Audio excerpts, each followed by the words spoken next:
Hello and welcome to the Feeding Our Young podcast. Have you ever heard the phrase, nurses eat their young? Feeding Our Young is more than a podcast. It's a movement. It's a desire to see new nurses of all ages be supported and uplifted by their peers. And it starts with me. It also starts with you. So join host Eric Miller, a registered nurse of nearly 20 years and adjunct clinical instructor. Today's honored guest is me, Allison Tracy. And be ready to have your life uplifted so you can, in turn, uplift others.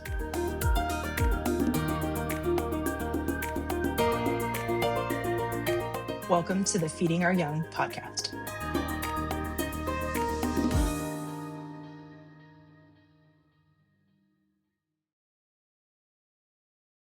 Hello and welcome to this episode of the Feeding Our Young podcast. I am very excited for this recording week. Why? Well, because I get to sit with awesome people as I usually get to. But this week I have two honored guests scheduled over the course of this week, today being Monday. And with that being the case, this is Ally Week, or Allison Week, whichever way you want to go. I actually have the honor of talking with two different Allys at two different points of this week. And so today, I just love how serendipity makes these things happen. And so today is Ally Tracy. Welcome to studio, Ally. How the heck are you? It's Monday and I'm still drinking my coffee, so we'll wake up eventually. I love it. Well, Ally, let's, I don't want to waste any time because based on what you want to share, I want to dive into your story. But beforehand, let's get to know a little bit more about you. And that is, number one, where is home for you? Where's your hometown? Where are you from? I grew up in Hermon, Maine, which is right outside of Bangor. And it is Bangor, not Bangor, as everybody tends to pronounce it. I was there for 31 years before I moved to the Northwest. Oh, and I saw that, and I'm not gonna lie, I'm a little bit envious. I'd like to make it that far northeast, and have yet to do so, partially because I'm a huge Stephen King fan. So there's that. Yeah, I know right where his address is. I can show you it on Google Maps. Yeah, let's go. All right, we're going to Stephen King's house when we're done with this. Sounds good. Anyway, so I kind of established the fact that you are a nurse. Maybe I didn't establish that fact. This is going to be a fun little recording between you and me today. But what degrees do you hold? Where did you get them? So I initially got my bachelor's of science in nursing in Maine. And then my master's of science in nursing education I got in actually via Western Governors University. Nice. My bachelor's, I graduated class of December 2012, and then I got my master's was August of 2018. And there may be more to that story, question mark? Yeah, question mark. I don't know. Because my coworkers and I go, yeah, we know you're the geek. I love learning, but also I love teaching. And I started my doctorate of nursing practice for educational leadership in April of last year. So expected graduation is next year sometime. I love it. Congrats in advance. Is that, you don't believe in jinxes, right? I can say that? You can say congrats in advance. You just can't say the Q word. The Q word is when you jinx me, okay? No. You never say that. So, with that then, having plenty of experience in nursing school, what 3 words did you choose to describe nursing school? I chose brutal, endless, and rewarding. And I can't wait to talk about that at the end. But in the meantime, 3 of your favorite songs in life right now. All right. So I did not tell you, I have an eclectic playlist, like literally everything from Johnny Cash to Eminem. So the favorite songs is not, I mean, there's a plethora, but the ones that are on repeat right now would be Evolution by Floyd Wonder. It's in Michigan. It's got some funk to it. Ants Marching by Dave Matthews Band, because that's a literal classic for me growing up. And also very relevant. And then Woman Up by Meghan Trainor.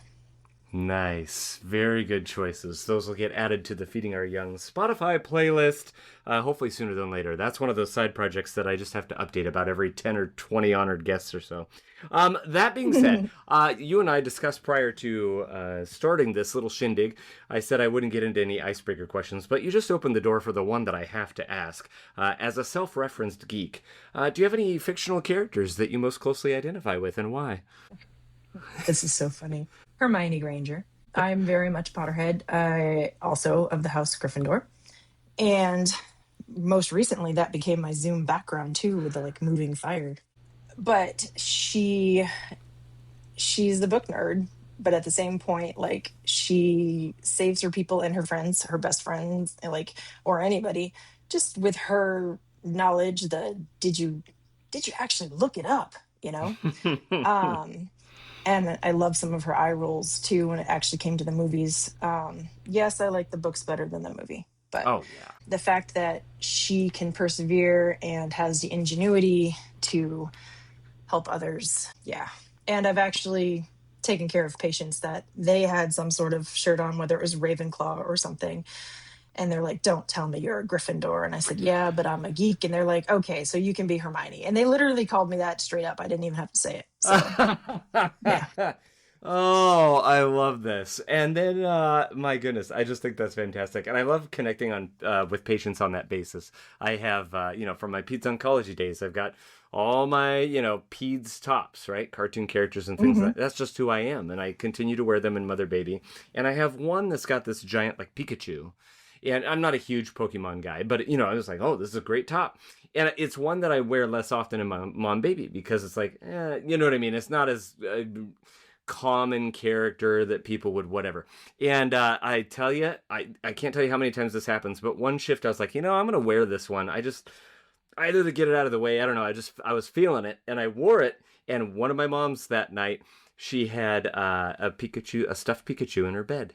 And so, she was all of her early 20s. Just and the lines. That was something talking to you saying, hey, you need to.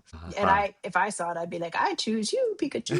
Because I know like some of the quotes, but I know nothing. I know nothing about when it comes to anime and things. So I will own that right now. But I do have, so we can wear t-shirts where I work now. And I have a t-shirt that I got off of Etsy that says radiology nurse because my letter never came.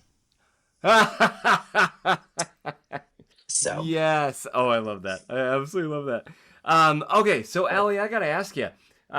You're on this podcast for a reason. I know there's stuff you want to share, but legitimately, you said there was a letter that you had sent to HR. What the heck is that about when you're trying to get one of your jobs? yeah, I definitely don't have nearly the experience that some of your other people that have on this podcast, but I was full-time ER nurse at the time, and I thought I had gotten my master's in nursing education to work in a hospital, but then I needed out.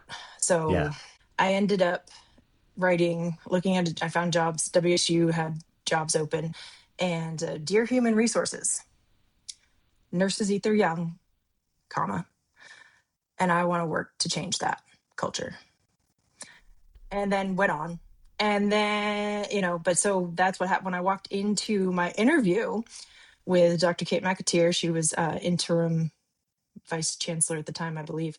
She shook my hand and said, I have to ask about this nurses eat their young thing. And like, that was the first thing out of her mouth. Yes. And I've just experienced it as a CNA. I've experienced it as a working nurse that other nurses are not. I don't like that culture. And I have been working on it since 2019. Like I thought I was going to go into being like an ER nurse educator in a hospital, clinical nurse educator, but I needed out sooner than later just for my own mental health. So I transitioned to WSU, but yeah, that's how my cover letter started. And I've been here since 2019.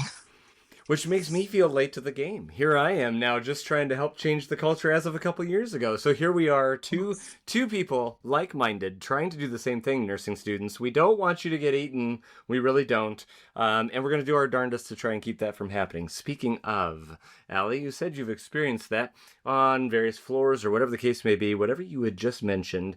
However, as I understand it, you also had a, well, let's say, less than ideal nursing school experience. So traditionally, we go down this long rabbit hole of your nursing school experience, which I know is not the bulk of your story for our listening audience today. But I do know it plays a very important role in part of maybe what's informing your heart towards this. So talk to us about nursing school. So I did go to school in Maine. There's many nursing schools in Maine and colleges and things. So they were a very do as I say, not as I do culture, and beat us down, but did not build us up kind of thing.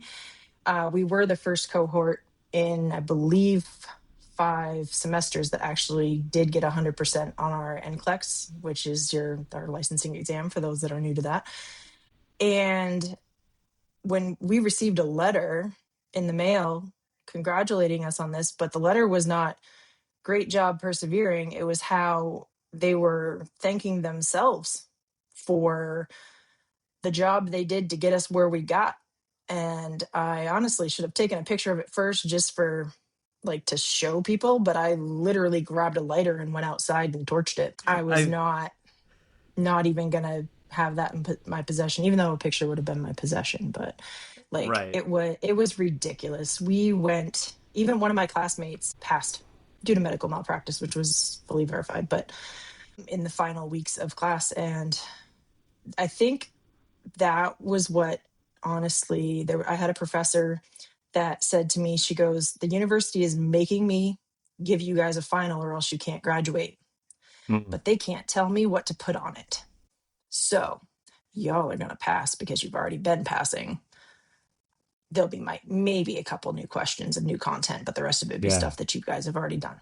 And that, I Wow. think, was like, now that's the educator. That I wish I could have had that from the beginning. Yeah. But I think that's what sparked me on, let's do things within our means. So yeah, she followed policy because I'm very much a policy follower, Mm-hmm. rule follower, I've been called by my bosses. But at the same point, like, I'm following the rules, but you're not dictating completely how I do it. Yeah. So I mean, we were not a completely cohesive cohort, but that was to have a death in your cohort. So we have, yeah, it was, but the university says they can't pass unless they go to finals. They Yeah. can't dictate what I put in my darn finals, she says. Oh man, it sounds like your experience was one would maybe even say brutal. I imagine that might lead to why you picked Yeah. one. But and again, like the caveat here, of course, is the goal of this podcast, obviously, not to poo-poo any educational institution or organization that we work for and all the things. That being said, I'd be a fool to say that every single nursing school program out there is just out there for everybody's best interest. Every educator is out there for the student's best interest, and it's just not true. So without dwelling too much on that, Allie, we're going to kind of jump over a large portion of your life because we're going to, and you'll see where I'm going with this, hopefully, between you, myself, my blonde hair, and your ADHD diagnosis. Is that something that's okay to mention? I was going to say, is that something okay to mention? Please do. Okay. Please do. But anyway, so point is, you have that experience in nursing school, and one of the things that struck me was just you're like, I don't want students to have that experience moving forward. And so the fact that you didn't get to be an educator in the hospital, you chose not to go that route and instead go down this road of academia. How does this inform you as an instructor today? Absolutely. My whole theory of my instructional is based off of, well, the experiences I went through, but I did come into this role, and my coworkers would tell you, as a high-strung ER nurse that was used to working with professionals. So I also had a resting brat face. I'll say that. So RBF was my thing, because I just had no expression, because you have to just come into a room and own it and make people believe you, develop a rapport and everything like instantly. So I was unapproachable at first, is what I was deemed. Ah. But I learned how to speak to 20 somethings eventually. And I have finally showed them that I am not trying to be a dictator. I run my educational theory is more along those lines of, I'm trying to prepare you for your life. Yeah. your professional life. You are entering into a profession, a highly regarded profession. So let's start now. If you can communicate with me and advocate for yourself to this face that, of course, on podcast you can't see, thank goodness, then like you're going to advocate for your patients. You're going to stand up for your patients, because if you can advocate for yourself to me, and I tell students, I am not like, I'm not infallible. And I got notified today that I had clicked incomplete on one of the assignments. And they're like, I'm not understanding what I got wrong. What can I do and resubmit? And I went, oh my gosh, that was a misclick. I will fix it. I apologize profoundly, but you did just fine. So, like, I want them to reach out to me. I want them to communicate me. I want them to professionally, politely challenge me. And that's what Yeah. I tell them when I meet them, because that will set them up to advocating for themselves to their own management, that will advocate for their patients to the doctors that are above nurses, or at least they feel like they are. Things like that, but like there's very much a instructor line. Like, I don't do any social media with students. You graduate, you can add me. Until Yeah. then, no. But I want them to feel like they have a voice, Yes. because even when we were at my university for my undergrad, we tried to get some change done as a group, and they basically told us, haha. But then I also did invoke some change in course progression policy. Their course catalog had told me that I could basically graduate in the spring of 2012. Mm. And so I ended up having to go, I'm like, another semester of fee, $7,500 plus. It was an advisor that basically shafted me. And Mm. then, well, now I said, well, if you're not going to let me progress like your policy says, then you need to change the policy so you don't shaft anybody else. Yeah. And I said it nicer than I'm saying it right now, but the policy changed. So that way it was clear. The course catalog, the progression stuff clarified. So at least nobody else got stuck like I did. So I did succeed in doing that when I was in school, but That's incredible. I politely, mean, professionally. and those are the two key words I want to focus on there, because modern society, we have certain members of leadership and whatnot for years now that have decided that that is no longer a necessary thing, and you know what I mean. And so it's all about. I think there's something to be said for advocacy, whether it's self-advocacy, obviously for patients, obviously for upcoming students or the people coming behind you in your organization, all of that. 100%, as long as it's professional, polite, or respectful. You know what I mean? It doesn't even have to be polite. I don't like that word necessarily, but it doesn't have to be the brash, the opinionated, you know what I mean? I'm going to tear you down so that you know how important what I have to say is. And with you sharing that, and I'll call back this little, let's see, resting brat face. I've never heard that term. But this RBF that you said you have, you know what I mean? And these first impressions and Yeah, it's only called brat and place like company. It is the B word, resting berry Anyway, face. continue. There No, you so go. resting. Let's see, what other B words can we put in there? Anyway, moving along. But the reason why I bring that up is because I love, when you first reached out to me and and you sent me a picture of your classroom. I believe it was your classroom on the wall. And you have up there little My reminders. office. Yeah. Oh, your office. That's what it was. And it says little reminders. You are enough. It's okay to have bad days. Be kinder to yourself. And don't believe everything you think. And I love that. You sent that to me in the context of, here we are, some like-minded spirits. But B, these I feel like are an extension of what you've had to overcome in life. And I know this is kind of a big part of your story that you share with your students, and now you get to share with other students. And that is, I'm half tempted to just say, Allie, the microphone's yours. I'm happy to interject here and there, but treat me as if I'm one of your students. I'm in your classroom. And this, you know what I mean? Tell us about your story. What are these challenges that you have faced in life? How have you, I don't like using the word overcome them, but how have you navigated through them? Let's just start there and see where this takes us. Well, as long as you don't use the word resilient, which has become a catchphrase, I will be totally fine with whatever you say. I understand resilience is a thing, but everybody just uses it as a catchphrase now. And it's the hot phrase of the era, I guess, Can, and I'm can not a fan. I have to interject here because we just came off the Super Bowl last night. You know what I mean? My Mhm. lovely Seahawks. Yay, go Seahawks. But Yes, I'm from New England, remember? Oh, that's right, Maine. Anyway, we won't talk about that too much. That's a no. I mean, you've had your, you know what I mean. You've definitely had your time in the sun, and will do so for sure. I told my wife, I said legitimately, and I told this to my best friend who we watched the whole season and all the things together. He's a big Bucks fan. His wife is a Patriots fan, and I told him, I'm telling everyone I know, I'm like, these two teams, we're going to see a lot more of them. Vrabel's doing amazing. You know what I mean? McDonald's doing amazing things. These two teams, incredible. And I love, if it weren't for my Seahawks being in the Super Bowl, I would have been rooting for the Patriots, which I almost want to wash my mouth out saying that. No offense. I just to hear that team name come out of my mouth again. But it's amazing what they're doing over there. I just have to laugh though, because honestly, I don't follow football and stuff. I only just say I'm from New England just to be an instigator. So to watch you like try to eat your words is hilarious to me. Just Look at saying. me. You just threw the hook out. And I was like, oh, there's some bait. Let me go for it. I love it. Mhm. And the sad thing in all of that is I was going somewhere with it, and I have no idea where I was going with it. So resume, if you Okay, so don't who has mind. ADHD? Exactly.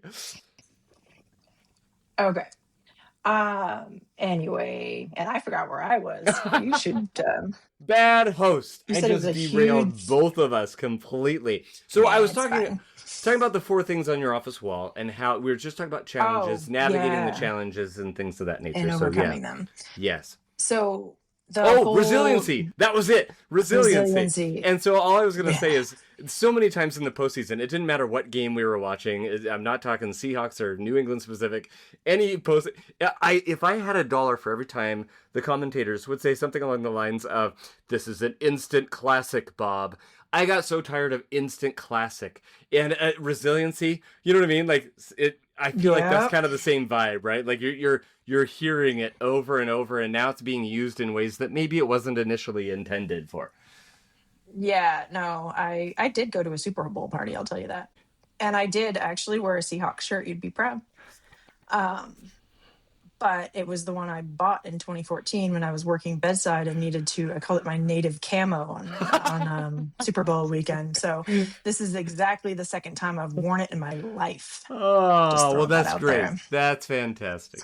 Anyway, no, I just resiliency has just been overused. So Yeah. I I am a fan of like perseverance. That's another P word, because we had a couple of them going on over here. So perseverance, yes, I've had to persevere through life, but I started as a teenage runaway.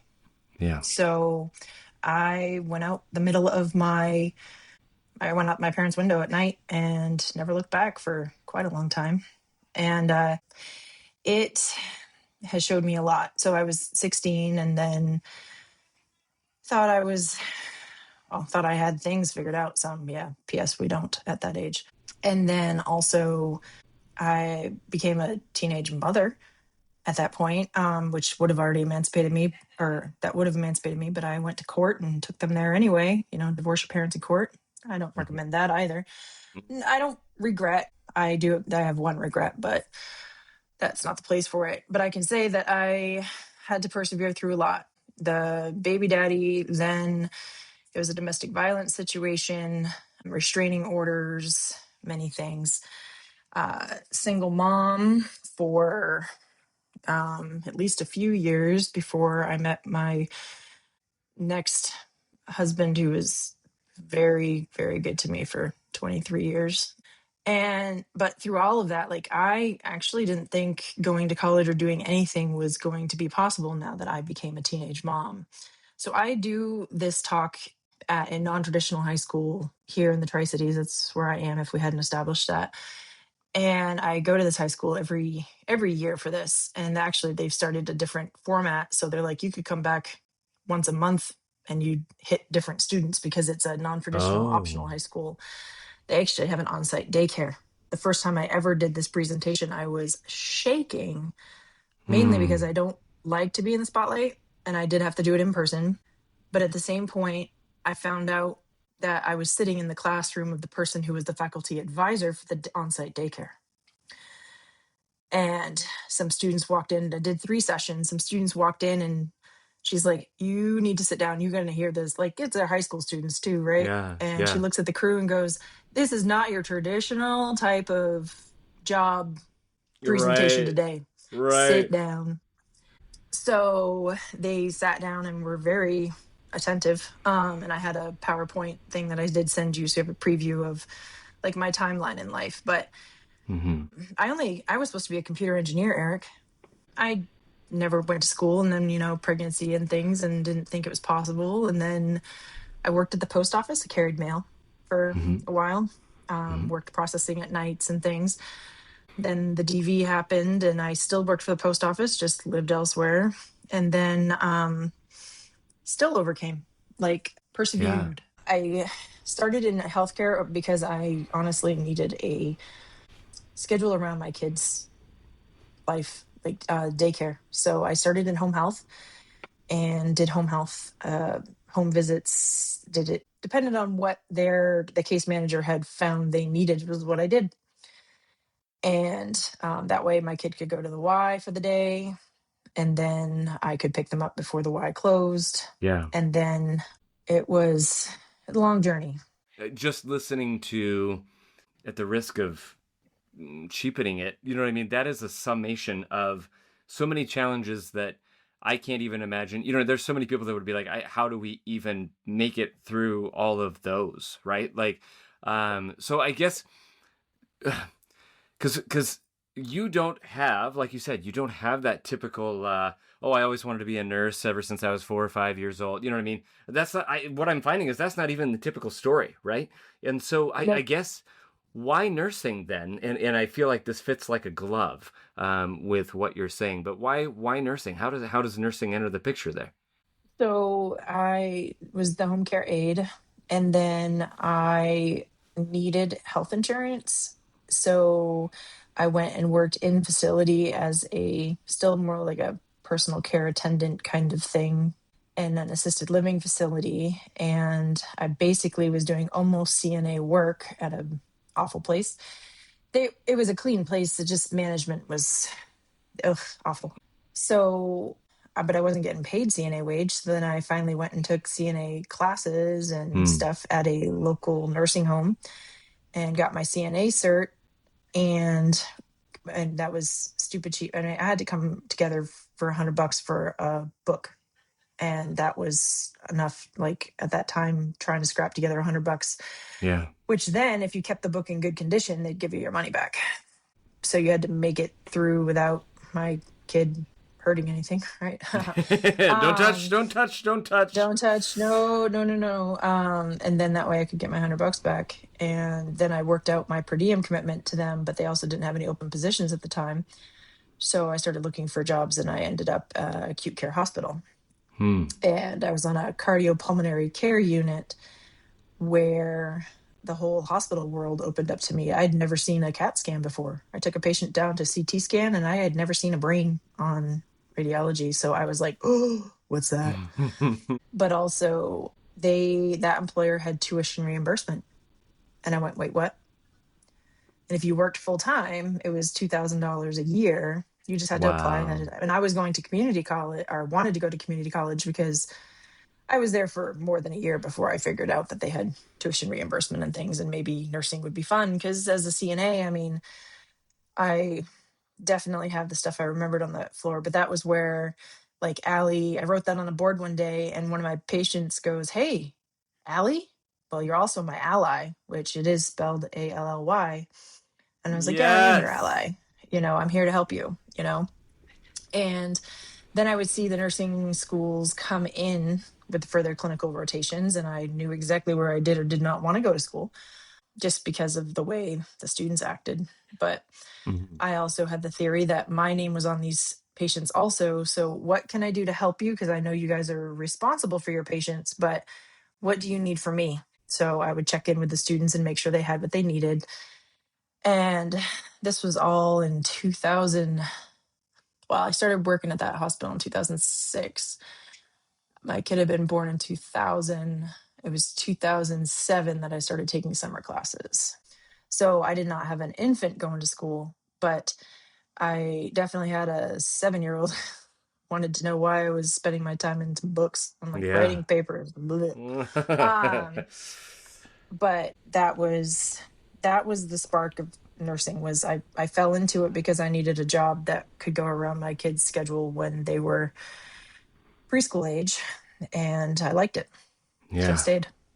It almost birthed out of necessity, and yet here you Hmm. are, not only an ally for your patients, but now for nursing students as well. And I love that. I love that. And it's not to diminish anyone whose story is, oh, I knew very early on I wanted to be a nurse. I think that's amazing. I think that's fantastic. I knew early on I wanted to be in healthcare, but nursing was not a thing that came to me for a number of years. And I don't know, like it just, I don't. I love everybody's story because we all end up not in the same place, but a similar place, right?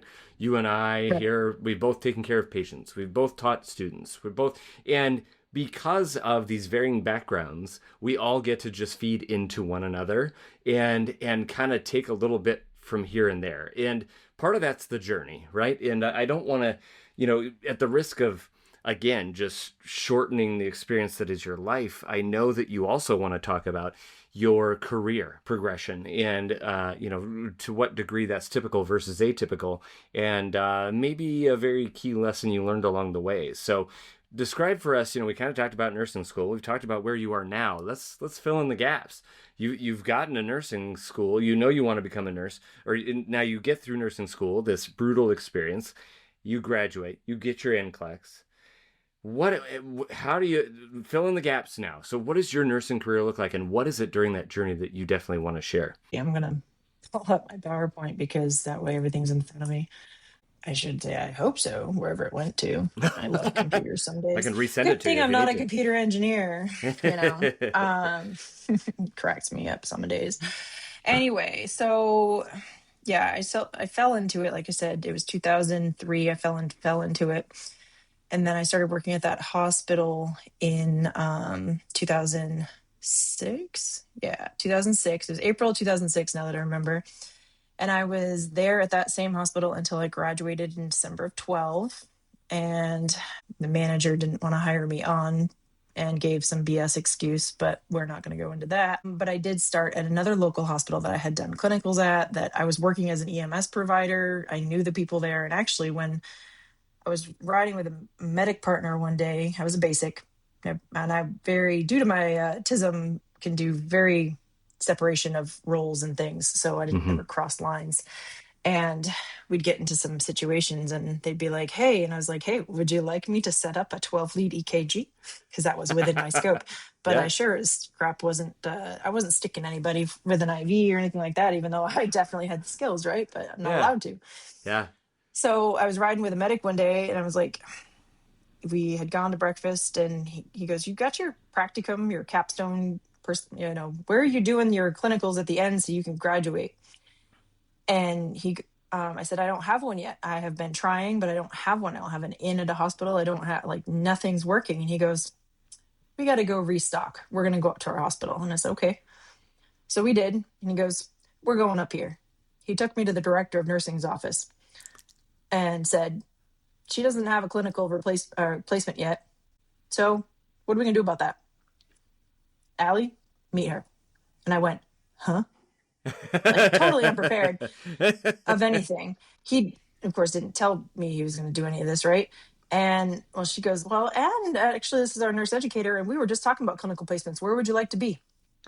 And that was how I got my clinical placement. Wow. Because we had to find our own. It was not anything that I know WSU sets them up for students based on where Yeah. you want to go, but then I had to find my own, and I had been working on finding, but there was not getting anything anywhere. And then all of a sudden I'm in the director of nursing's office and I was like, wait, what? Well, that's cool. And we walked out of there and I was like jumping and literally screeching a bit in the parking lot. And he goes, that didn't seem all that hard. And I was like, you have no idea what I've been through. And to just walk in, he goes, well, you know me, should know me sooner. Like, dude, I didn't think about using, and I can't say using, like, but it was a connection, right? Yeah. Yeah. So, and he was building me up. Yeah. So it is what it is. I really appreciate him to this day because I really love that little hospital. But then as a family, we moved out here in 2013, and my first job was actually out in Prosser. Mm. And I stayed on there for almost 10 years, just short of making my 10-year pin, but I had too much on my plate. And we'll get to that in a bit here. But I worked in downtown Pasco. That was a eye-opening deal. At January 2014, I was a white kid from Maine, and now I'm in Pasco, and Mm-hmm. culture shock. After Pasco, I went to Kennewick. I was not a good fit there, and then I started shortly. Like I already had my job lined up at WSU, but Yeah. just I was new to academia, completely new. I had honestly no idea what I was getting into, but now I have no regrets. So did some of that travel, like I said, and because I couldn't sit on my couch, I was literally sitting there. I felt like I was getting a bed sore, um, A couch sore. and the couch sore Mm-hmm. from all of the Zoom meetings and teachings and things. And I was like, "Put me in, coach. I've got skills. I've let my friends like." I still see my friends going through this, and I went and did some short stints and got crisis pay, which was nice. And in all of that time, that was when because I put that money away and put that money into me later on. It was nice. Then I do work so I'm WSU, I'm still a 1.0. My workload will be changing a bit. The queen of workload is working on it, but I'm in fall transitioning away from the bedside clinicals that I've been doing, and I'll do peds and Oh wow. still teach health assessment, but because my workload hasn't changed a huge amount since I've been here. But as I've gotten older, I need a change of just work on my body. So Yeah. it gets bedside nursing is demanding, just physically, mentally. And then my students were going to a department at one of our local centers here that I had no idea existed. It's imaging nursing. And Mm. it's all of the skills that I use in the ER, procedural sedation. But instead of yelling clear and like doing a synchronized cardioversion, I was and still am doing procedural sedation for painful procedures like a chest tube insertion or a drain Mm. or a biopsy. And I'm one to one with a patient. I don't have to do lead nurse. I don't have to get yelled at, or well, I was assaulted in Pasco Mm. physically. And I get to do the feel good side of nursing. And Mm-hmm. then I also cross trained to another department within that same hospital just because it's a lot of the same things and they had some needs. So I do some pre post, like before and after cath lab procedures. So prep and catch, basically. A little bit different setup than the imaging, but I still a lot of the same providers. I just had to learn a lot for different assessments, how to manage arterial sites and things. And honestly, I love to learn. So Yeah. it worked. That's awesome. But yeah, that's my basic progression in there. Yeah. And there's a bit in there you said we'd come back to. What was that bit? So in 2021, that was when I found out that I had not been taking care of myself. Hmm. I was doing some travel nursing per diem stuff, like, and I had just gotten back from a night shift and went to bed on a Saturday night, and every all my peeps knew that I worked night shift, and do not disturb is a great thing. But in March of 2021 was when this all happened. That when I woke up later on, I found a message that said, "Allie, if you're awake, call me. It's about Jeff." And then I got a call me when you are awake. We need to talk. And it's from another buddy of mine. So remember, I worked ER. You get very close usually with your coworkers, EMS, ER, the nurses, the techs, the doctors, but also police. And he knows I'm going to talk about him today, and he still takes credit for this. But Jeff Cobb, officer in Pasco, takes credit for being the one tipping point that sent me to therapy. And he's still laughing about it when I told him I was going to be talking to you. He goes, but am I wrong? Are you wrong? Like it's correct, you know. And for those who have seen your episode title, that is the picture. So if you guys are seeing the Oh, picture and you're you're gonna like, put that as a picture, and you're like, who's this guy with it? Like, what's going on? This is the story right here. So I called this friend of mine who said, Jeff's not in good shape. He is in ICU in Spokane. The general gist of it was that his parents had come back to find him at the house, and he was very disoriented. And at first, the dad thought he was exposed to some drugs at work, because that can happen. I mean, that happens to nurses too, fentanyl exposure and things. But then they ended up taking him to the ER, and he only listened to the charge nurse who he knew from his childhood. And he had a spontaneous brain aneurysm, and they drilled his head in the ER and put some, whatever the fancy neuro stuff is. I never looked into it, because yes, I love to read and learn, but I couldn't. Bolts, I believe is what they're called, but Yep. Put some bolts in his head and shipped him off to Spokane. And yeah, that was the first friend that I had when I moved to Washington. Like, he introduced himself to me in the ER. He's like, welcome, you know? And I never realized he's the only one who never went away. So, and now he's intubated and critical in an ICU that I can't get into, PS, because even if I was family, it's COVID times, remember? Yeah. So, and then so that happened. Sunday was when I got told that he was already there. Like, all of this has happened while I was sleeping, working and then sleeping. Yeah. And then one of my former students, who's remained a friend, at least a social media ATEP friend, said, hey, Jeff's mom reached out for your phone number. She was going through his like social media stuff and realized that you should be one that she should contact. So she's going to be calling you. And I went, wait, what? Okay. But she called me on a Tuesday while I was at clinical, and I know exactly where I was in the hospital when my legs pretty much went up underneath me when she was telling me everything that went down. Yeah. But she's like, I saw just the random fun pictures we had taken. He's the person that could, like, if I thought I left my gas fireplace on when I left my house once, but I could not. I was already almost to where I was needing to be, which was out of town. And he went by and checked it. He'd go by and take care of my dog. He would dog sit. He would do all the things, even though we hardly hung out technically outside of work. Like, we'd gone to breakfast a couple times and come over now and then, but it was not somebody you'd be like, oh, this is my bestie. But he was the one friend I still had since I moved here.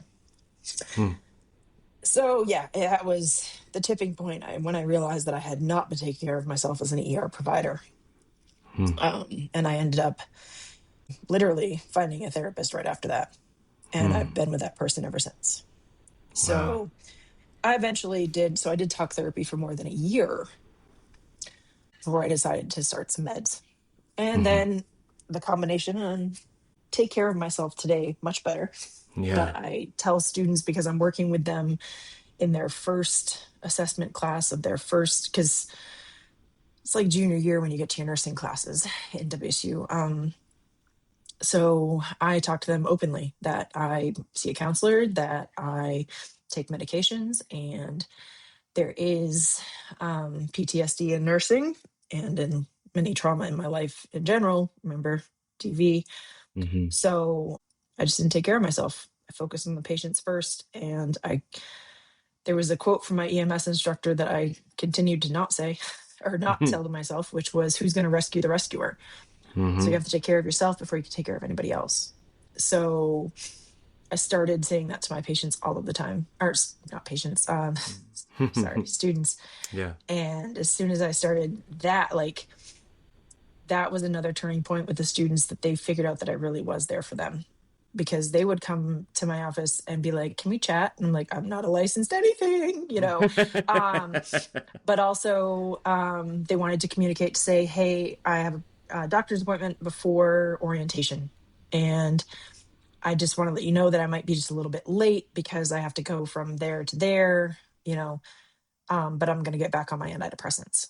And I was Yeah. like, well, you didn't need to tell me that last part. All you need to say was you had a doctor's appointment. And they're like, but they looked at me, and this is when I like finally realized I was getting through was, but you make it safe to tell you, Mm. is what they were saying. You make it Yes. safe to tell you. So, I'm, because I'm not going to judge them, dude. I'm over here. I've got a great med manager, and Yeah. Yeah. but I can communicate with them, you know. Yeah. And a neurologist once called my ADHD an ER asset, and I was like, yes, because we could do anything, like, and 5 things at once, and start these tasks over here, and you know. But I still needed something to calm it, to use it as a superpower. So, Exactly. but yeah, reading people, having that kind of superpower to read people has been nice, because you can read a lot of body language, pick up on a lot of things easier than others. But no, so Jeff sent me to therapy, and he was Yeah. laughing.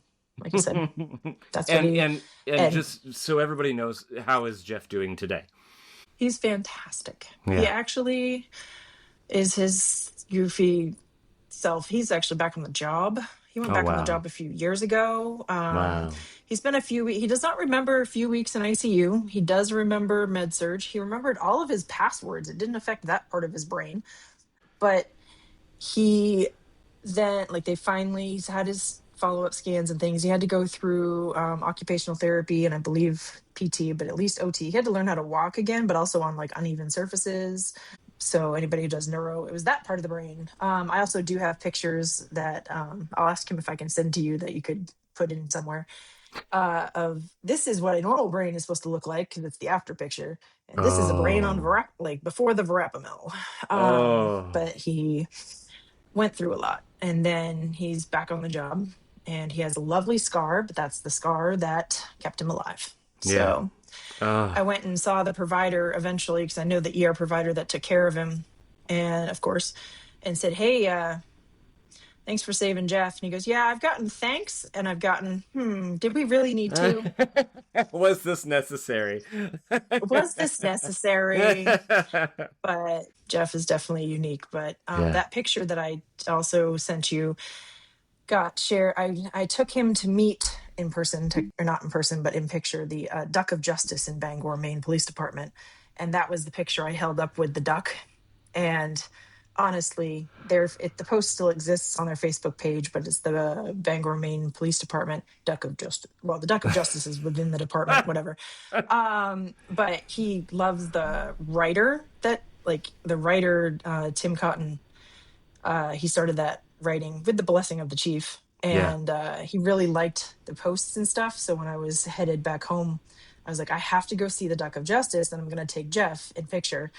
And the commentary on it, because of course it got shared, Yeah. it has some of his local Tri-Cityans piping in. It was freaking hilarious. Oh my But yeah, gosh. he was like, you got me on a Facebook page of 50,000 some odd followers. That's interesting. Well, and Sir. I love that the takeaway from that, though, you talk about that being the scar that saved his life, and I love the way you phrase that, but it sounds to, I don't want to say to a lesser extent, but in a different extent, it's the scar that's changed your life as well. You know what I Yep. mean? Like, it set you on I a path. actually, I didn't think of it that way, but Yeah, it is. it set you on a path that you weren't necessarily going to take, at least at that time. So I really appreciate that. Gosh, I want to talk all day with you, and I know that you obviously could do that. Oh, But obviously, yeah, to ask anybody, but I won't do that to you. So where can we go from here, sir? Well, where we go from here is, unless there's anything else glaring that we're missing that you definitely wanted to share, because you've hit all the points that in my brain, I knew you said you wanted to make sure that students knew about, and things of that nature that I think is just going to help them tremendously.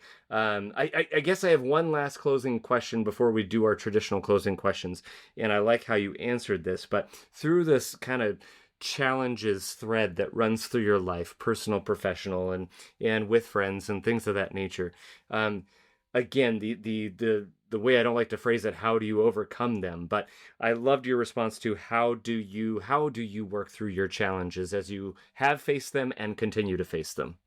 I always just focus on what's my end goal, put my eyes on the prize, which is what I tell the students constantly. Keep your eyes on the prize.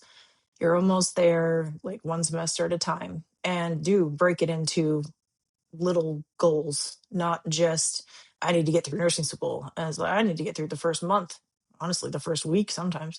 And then but I love puzzles, part of my autism. So I just keep working through it until I figure it out. But I was a teenage mom who thought it was completely impossible for me to go to school, who then got to go to school and then just have kept the momentum up. And I I just don't want people that listen to this to give up. Like it might seem impossible some days, but I don't give up. Yeah. My doctoral chair, Dr. Moore, she gave me a phrase that is now in my signature because I needed it somewhere. She said, "Tell those brain goblins to take a hike. You're exactly where you need to be." So that's where I put that whole don't believe everything your brain thinks is tell those brain goblins to take a hike. You're Oh, I exactly where you need to love be. that. Ah. So she is for me what I try to be for my students. And I just want them to succeed because if you got this far and you got into nursing school, then like I'll be your biggest cheerleader to the end. I have had a dance party. It's on video, by the way, because I made sure it was a dance party at the Toyota Center for WSU when one of the students was thought they were gonna have to drop out in their second semester or their literal final semester, thought they were gonna have to drop out. And I was like, we are gonna round the wagons and make this happen. And yeah, I said, we'll have a dance party. We had a dance party on the pinning stage Yes. the couple nights before the actual commencement. And then we had a dance party at the line when we greet them off coming off the stage. So Oh. and I even like cued the photographer to say, hey, we're gonna have a dance party once all of these guys show up, once the crew got there. So we have some like great still shots of it too, but I had a audience member recording it, so we got it all. Oh. Oh. I literally have goosebumps. Oh my gosh, my friend. All right. Well, on that high note, let's turn around and so remind us, what three words did you pick? I'm just laughing because I know what the first one is. You know what I mean? Like we're going from that brutal. to the first word. And so what Right? were those three Brutal. words? Yeah. What were the three words and why did you pick them? Well, brutal. Working mother, not a greatly cohesive cohort. One of my classmates, even though we weren't close, they passed. They died due to medical malpractice that was confirmed about 3 weeks prior to graduation. So it was that professor that said, well, they're making us give you finals or else you can't graduate.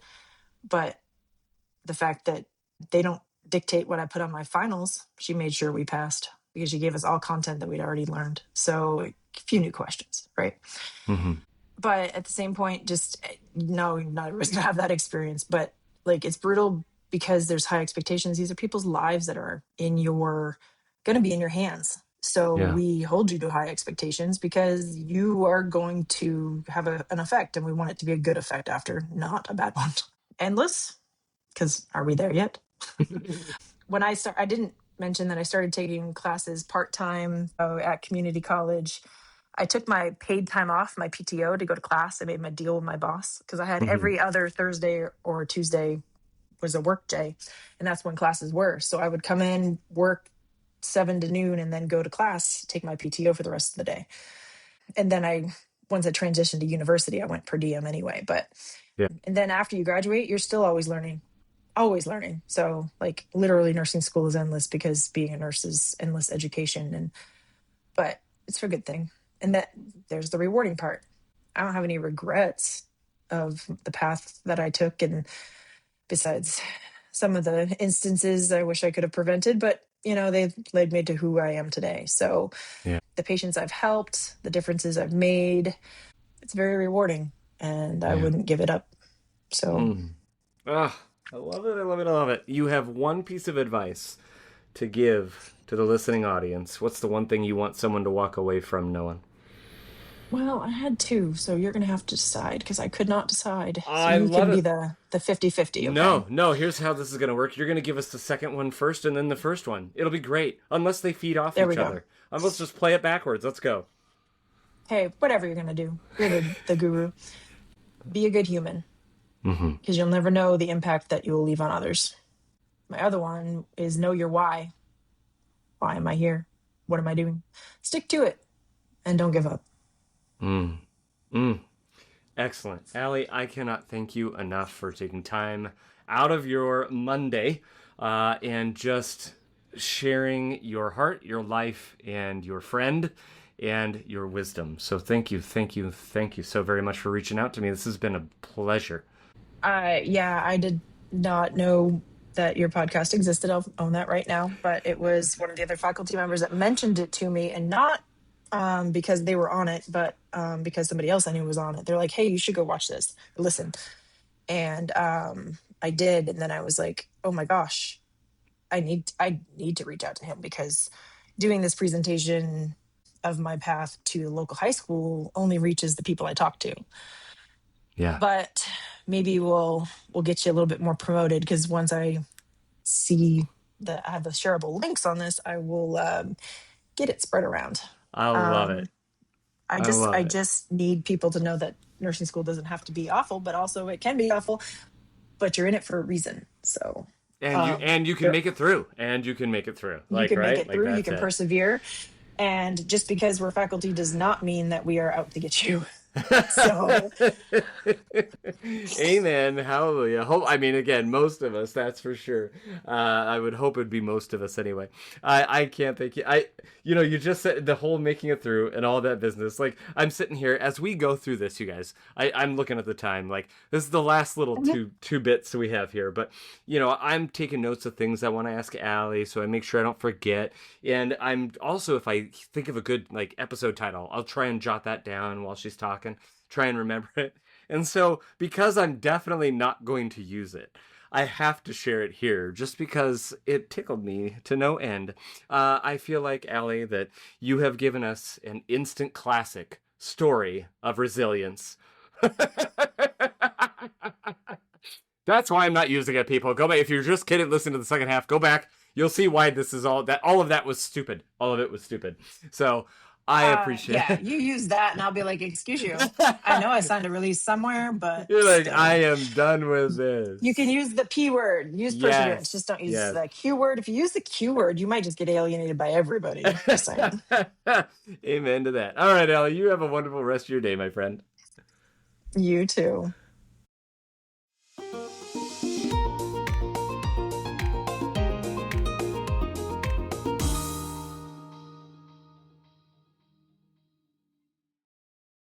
Here's what's happening on the next episode of Feeding Our Young.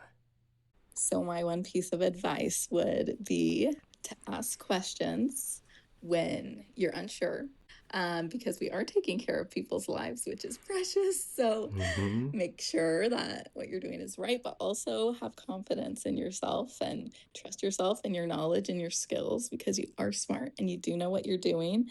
And even when you feel overwhelmed, like, you studied and hours and hours and hours, and you really worked for this, and you do know what you're doing. So trust yourself.